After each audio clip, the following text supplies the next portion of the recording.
Bienvenidos. El día de hoy les hablaremos acerca del capítulo 3, Sigmund Freud, Psicoanálisis, el modelo dinámico de la mente, acerca del libro de teorías de la personalidad. Somos estudiantes del cuarto semestre de psicología. Nuestros nombres son Carol Sánchez, Andrea Bernal y Laura Sierra. Los 4 procesos del trabajo del sueño. Freud pudo aislar 4 procesos separados en el trabajo del sueño, que le dan la forma al sueño manifiesto. Primero, condensación. Freud concluyó que el contenido manifiesto es un patrón inigualable de comprensión o condensación, como Freud lo llamó. Es posible concluir entonces que el trabajo de la condensación es un proceso de selección de una vía por medio de la cual se eligen solo algunos elementos del material inconsciente para ser representados en el contenido manifiesto. La condensación es una técnica de comprensión creativa. Cada segmento del contenido manifiesto es el puente sobre el cual coinciden un gran número de ideas latentes. Los pensamientos del sueño latente se condensan de esta forma en el contenido manifiesto del sueño, de manera muy parecida a la construcción de un fotomontaje de una persona a partir de características de varios individuos. Segundo, el desplazamiento. El desplazamiento es una técnica que emplea la censura de la mente para reemplazar en la conciencia algún elemento del sueño latente por una idea más remota o para lograr un cambio en que la importancia recordada del sueño se aleje de la idea sustancial y se acerque a una que no lo sea. Por lo tanto, el desplazamiento puede avanzar de dos maneras. El soñador se queda con la impresión de haber soñado una secuencia de pensamientos con asociaciones muy extrañas o de haber hecho de manera muy absurda mucho ruido y pocas nueces. En tanto que la condensación era responsable de comprimir los pensamientos latentes en la forma abreviada del contenido manifiesto.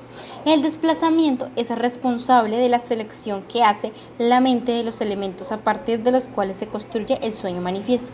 El desplazamiento priva al sueño latente de su secuencia normal de ideas.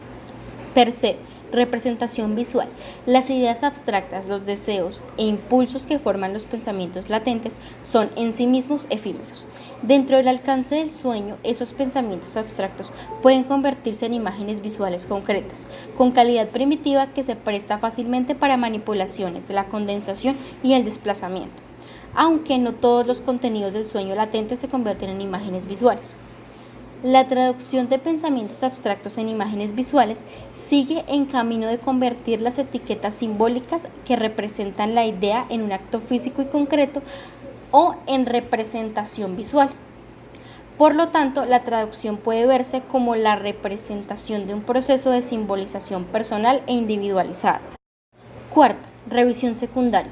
Cuando el soñador trata de recordar y entender el sueño, las lagunas y las situaciones que carecen de sentido y lógica, la mente, entre el inconsciente y el consciente, ejerce una influencia que organiza y le otorga sentido a las historias extrañas y confusas que puedan surgir.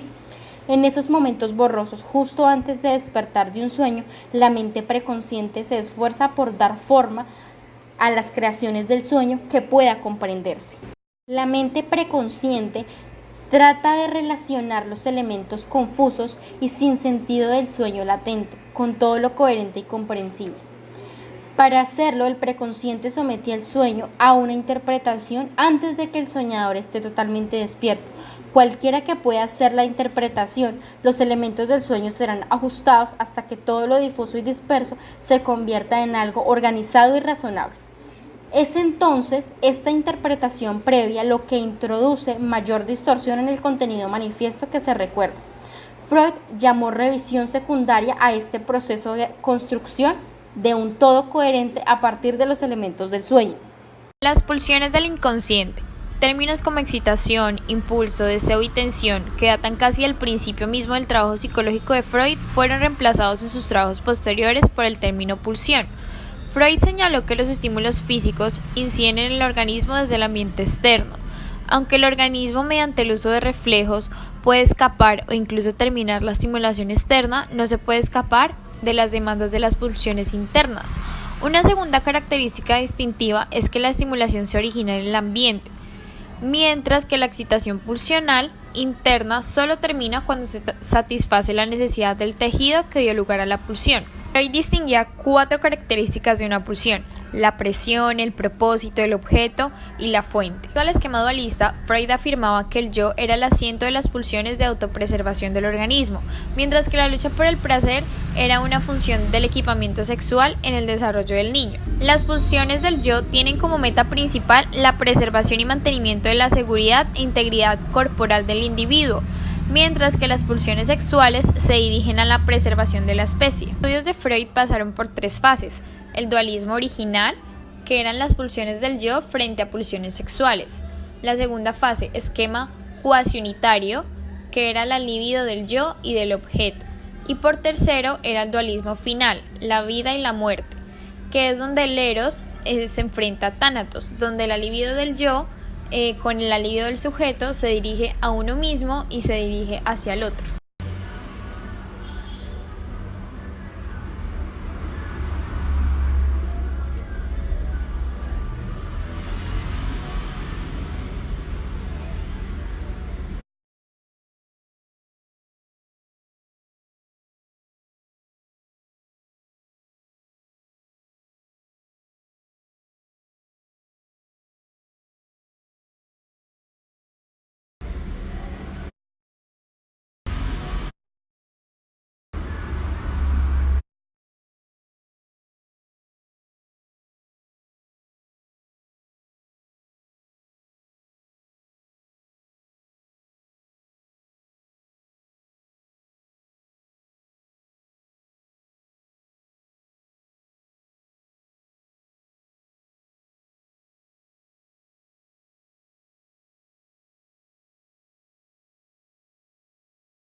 Se dirige a uno mismo y se dirige hacia el otro. Reacciones del ello, el yo y el superyo. En este diagrama se describen las 3 instancias psíquicas sin fronteras definidas entre ellas. Se muestra la ubicación de las 3 estructuras mentales: el ello,